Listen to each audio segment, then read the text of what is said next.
Reza lagi. Bosan gak sih? Apa kota favorit kamu? Bandung. Keinginan kamu yang belum tercapai? Bahagia. The Talkies. Ngomongin film bersama Bayu dan Edoy. Heartbreak Motel, film adaptasi novel Ikan Natasha kelima.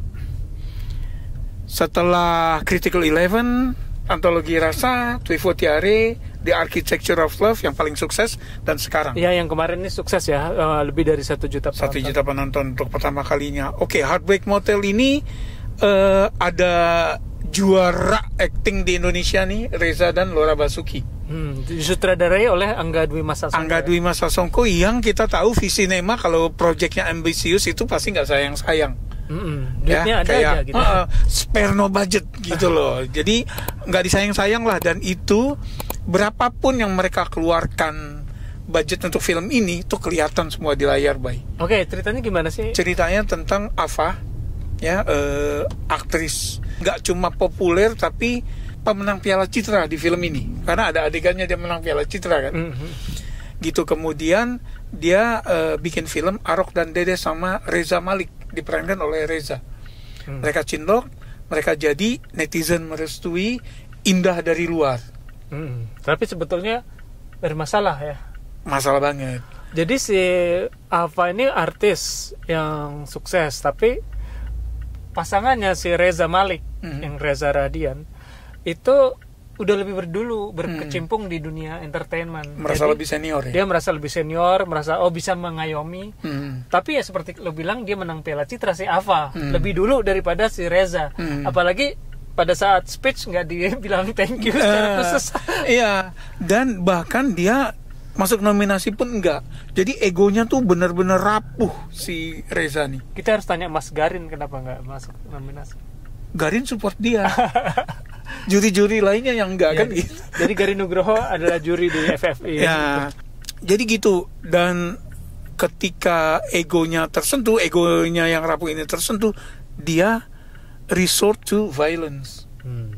Jadi pelampiasannya ke kekerasan. Ava, manusia mana sih yang tahan gitu kan? Lama-lama akhirnya dia memilih untuk menghilang, dan menghilang tuh benar-benar hilang gitu, nggak ketahuan kemana gitu. Nah, film ini tentang masa dimana dia incognito gitu ya. Dia menyamar jadi orang lain, identitas baru, dan dia ketemu sama cowok lain, Raga, seorang dia head merger and acquisition di sebuah perusahaan di Selandia Baru. Raga ini diperankan oleh Chico Jericho gitu. Jadi cerita tentang itu kalau kita bahas lagi lebih dalam untuk yang belum baca novelnya, Ntar spoiler ya? Spoiler banget gitu. Film ini gue langsung ya ke pendapat ya. Oke. Ini film yang dari segi cerita itu layer demi layer kebuka baik satu gitu. Jadi kalau misalnya pas nonton ini dari awal kok begini kok begitu, tenang, itu bakal kebuka dan nggak nunggu di belakang. Satu pelan, dan itu enak banget diikutin gitu. Terus yang gue juga suka dari film ini tentu adalah acting Reza Radian sama Laura Basuki. Gila sih actingnya Reza dan Laura. Udah pernah lihat kan actingnya Reza kalau lagi marah? Nah, sekarang dia marah sebagai orang yang egonya rapuh. Kita serem banget, kita yang nonton tuh serem dia, iya. Dia marah. Cuman gue nggak yakin dia masuk nominasi deh, karena nanti jurinya takut dibilang Reza lagi. Padahal memang dia layak banget. Makanya dia ada di semua film Indonesia, karena semua orang pengen mainin dia. Karena filmmaker tahu, nih kayaknya bisa Reza deh gitu. Salah satu contoh monumentalnya, dia nggak ada mirip-miripnya sama Habibie, tapi ketika dia berperan sebagai Habibie, emang ada yang bisa ngebantah, iya kan? Iya. Gitu. Itu udah deh gitu ya. Terus itu, Ava juga. Nah, Ava, Laura Basuki, wow man, the best man. Di sini tuh bener, karena dia gini, dia harus tampil memakai topeng dan berbagai macam, ya kan? Topeng sebagai dia harus menutupi dirinya karena dia punya profesi sebagai artis, sebagai selebritis, sebagai pasangan yang bahagia, ya. Dan dia juga topeng terakhirnya adalah identitas barunya, gitu. Banyak banget dia layernya di sini, kejawab semua nih sama Laura Basuki. Iya, gue suka sih film ini karena menurut gue pacingnya enak ya. Pacingnya enak banget. Sat lah gitu. Kita nggak perlu nunggu lama untuk nunggu sesuatu terjadi. Iya, nggak harus nunggu third act. Iya.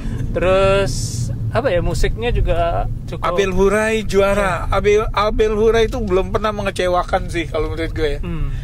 Terus juga secara teknis gambar kan ini menggunakan 3 kamera ya. Jenis kamera ya, digital sama celluloid. Celluloidnya 35 sama 16. Jadi memang karena di ceritanya memungkinkan untuk berkreasi seperti itu ya, makanya jadi si Angga bukan gimmick ya sebetulnya. Gue sebetulnya ketika di publish, mereka pakai 3 ini jadi kesannya kayak gimmick, tapi begitu pas nonton filmnya, memang ngebantu. Ya, kita sebagai penonton, karena memang banyak layer, ada berbagai dunia yang harus ditampilkan di film ini. Realita, dunia di depan kamera, ya, dan dunia sesungguhnya, gitu. Sama dunia yang disembunyikan, banyak banget, gitu. Nah, itu kebantu kita untuk sebagai penonton untuk mengidentifikasi ini film lagi bicara tentang apa, gitu. Jadi bukan gimmick. Iya. Gitu. Nah, sama satu lagi yang surprise buat gue adalah Chico di sini. Angga tadi bilang bahwa ini peran Chico yang paling subtil. Gue setuju. Chico itu buat gue image bad boy-nya tuh ngebosenin buat gue ya. Dan dia dari film ke film rata-rata kayak gitu, ya. Mulai dari filosofi kopi gitu ya, kayak gitu terus gitu ya. Di sini, dia yang benar-benar constraint, simpatik, yang ketika dia muncul penonton bisa bersorak.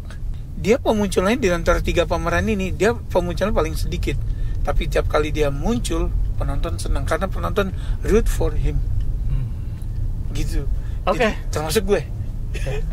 Jadi kalau yang udah baca novelnya tentu udah paham sama ceritanya, tapi di film ini ada perbedaan ya? Ada perbedaan. Jadi ada satu karakter yang nggak ada di novelnya, karakter Dahlia. Dahlia itu seorang housekeeper di hotel. Dan perannya cukup penting di sini. Dan dia penting. Akan ada satu adegan ya yang ada reveal, itu kuncinya di dia. Gitu. Dan itu tadi sih waktu screening itu pada sorak, Bay. Gitu. Dan gue termasuk yang gitu. Gue kan jarang ekspresif ya kalau nonton film ya, lebih kayak gini-gini. Tapi tadi keluar tuh, gitu. Dan bagus Sita Nursanti ini juga. Tapi kalau dibilang scene stealer, soalnya Reza ada di soalnya ada Laura, dia kan lebih banyak sama Laura kan. Pokoknya dia bisa ngimbangin lah. Buat gue tadi udah dibilang bahwa berapapun budgetnya itu kelihatan semua di film ini. Mewah ya. Mewah, ceritanya enak, dan mewah itu kan ciri khas novelnya Ika Natasha ya. Tapi kali ini kalau menurut gue justified karena in the right place. Ya. Gitu. Terus kostumnya itu ekstravagan. Apalagi ini ada film dalam film ya. Nah, mereka syuting film Arok Dedes yang kayaknya keren juga nih kalau beneran. Nah, terus jadi gini, orang akan nilai, mungkin ada yang bertanya, kok kostumnya kayak lebay, kostum kesehariannya misalnya. Tapi mereka kan larger than life. Itu jadi pas. Gitu. Jadi menurut gue ini salah satu karya terbaik Angga. Ini adaptasi Ika Natasha terbaik menurut gue. Layak banget ditunggu, dikejar. Kalau belum baca novelnya ya udah nikmatin aja. Skor 8. Oke, makasih udah mampir. Tulis komen kalau memang nanti udah nonton. Jangan lupa like and subscribe sama share. Sampai ketemu di episode berikutnya. Salam.